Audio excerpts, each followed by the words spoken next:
Rice भाई जरा बताएंगे, ये जो सरकार की तरफ से दलील रखी गई है, सबसे पहले तो इसी के बारे में बताइए कि वक्फ जो है वो इसेंशियल प्रैक्टिस नहीं है, इस्लाम की अनिवार्य हिस्सा नहीं है।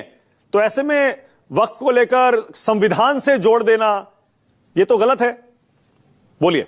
शुक्रिया पहले मानक भाई, हमें इस अहम डिबेट में शामिल करने के लिए और न्यूज़ 24 की पूरी टीम को। सबसे पहले हम ये बता दें कि इसमें हम याचिकाकर्ता नहीं है, याचिकाकर्ता के वकील हैं। हमने 4 पिटीशन फाइल की हैं, तो ये करेक्ट कर लें। और हमारा नाम रईस अहमद है। Rice Ahmad, okay. ये नहीं है हमारा नाम। ओके, माफी चाहता हूं। हाँ, मैं भी ठीक करा देता हूं। बोलिए। तो सबसे पहले जो एसेंशियल पार्ट की बात आई है वही हम आपको बता दें कि ज़कात जो है वो एसेंशियल पार्ट है इस्लाम का। जो 5 एसेंशियल पार्ट होते हैं इस्लाम के, उसमें ज़कात एक एसेंशियल पार्ट है, जिसे चैरिटी कहते हैं, दान कहते हैं। और वही उसी का एक हिस्सा वक्फ होता है।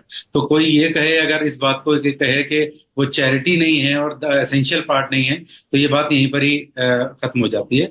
ये एक तरीके से कोर्ट को मिसगाइड करने वाली बात है। बहुत सीनियर एडवोकेट हैं तुषार गुप्ता जी, हम उनके ऊपर नहीं कहना चाहते, उनको उनका सम्मान करते हैं, हमारे सीनियर हैं। लेकिन क्योंकि देखिए, वकील के तौर पे तो जाहिर बात है हर कोई अपनी दलील रखेगा उसके लिए। जो अहम बात यहाँ पर, सबसे अहम बात आ रही है, जो पहले दिन जिसके ऊपर फर्स्ट बेंच ने, जो संजीव खन्ना साहब की बेंच थी, उसने भी इसके ऊपर आशंका व्यक्त की थी। उन्होंने कहा था कि वक्फ बाय यूजर, आधे से ज्यादा जो प्रॉपर्टीज हैं पूरे भारत के अंदर, वो वक्फ बाय यूजर हैं। अगर आप 8.5 लाख प्रॉपर्टीज काउंटिंग मानते हैं, तो लगभग आधी जो प्रॉपर्टीज हैं वक्फ की, वो वक्फ बाय यूजर है। और इसमें कोई दो राय नहीं है कि 500 साल पुरानी, 200 साल पुरानी, क्योंकि सबसे पहला जो मुसलमान वक्फ वैलिडेशन एक्ट लागू हुआ भारत के अंदर, वो 1913 में लागू हुआ, जब भारत की राजधानी को कलकत्ता से दिल्ली शिफ्ट किया गया था। ये एक हिस्टोरिकल पॉइंट है। उसके बाद वक्फ की बहुत सारी जायदाद को एक्वायर कर लिया गया। तो डलहौजी ने जब लुटियंस को जिम्मेदारी दी गई बनाने के लिए, तब उन्होंने ये सबसे पहले 1913 में मुसलमान वक्फ वैलिडेशन एक्ट लेकर के आए।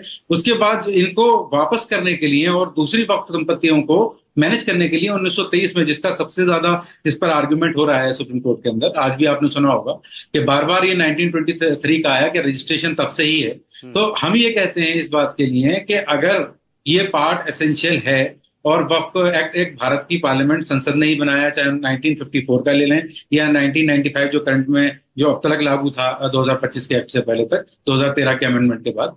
तो इसमें सबसे बड़ी बात जो है वो ये है कि इसका जो स्टेटस है, उसे इसीलिए सेक्शन 3R वक्फ एक्ट के अंदर शामिल की गई थी कि इसके अंदर कोई भी प्रॉपर्टी ऐसी है जो बहुत लंबे समय से एज ए मस्जिद, कब्रिस्तान, दरगाह या कोई भी वटेवर फॉर्म में वो यूज होती आ रही है, तो उसे वक्फ माना गया था। और इसीलिए माना गया था कि इस तरह के कोई डिस्प्यूट इसके ऊपर क्रिएट ना हो। और आपने देखा होगा कि प्लेसेस ऑफ वर्शिप एक्ट के अंदर के भी जो है, इसके कई सारे प्रोविजन को देखा गया। उससे पहले भी हम 1904 का, चाहे तो ASI एक्ट देख लें या 1958 का रिमेन्स एक्ट देख लें, archaeological survey sites and remains act, उसके अंदर भी जो है इसको बिल्कुल अलग रखा गया है। कई 200, लगभग 250 से ज्यादा, 256 लगभग मोनूमेंट्स ऐसे हैं जिसके ऊपर वक्फ का जो है वो ज्वाइंटली मतलब ऑनरशिप का दावा है ASI के साथ, जिसकी बात आपने अभी अपने शुरुआत में भी की। तो हम इसको, ये ओवरऑल जो पिक्चर है जिसके बारे में आप बात करना चाह रहे हैं कि वक्फ जो है एसेंशियल पार्ट नहीं है, तो नहीं, बिल्कुल नहीं, ऐसा नहीं कहा जा सकता। वक्फ एक एसेंशियल पार्ट है, क्योंकि ज़कात एक एसेंशियल पार्ट है और वक्फ जो है उसका एक हिस्सा है। तो आपकी बात का सवाल मैं समझता हूँ ये जवाब है आपके। ठीक है, ओके।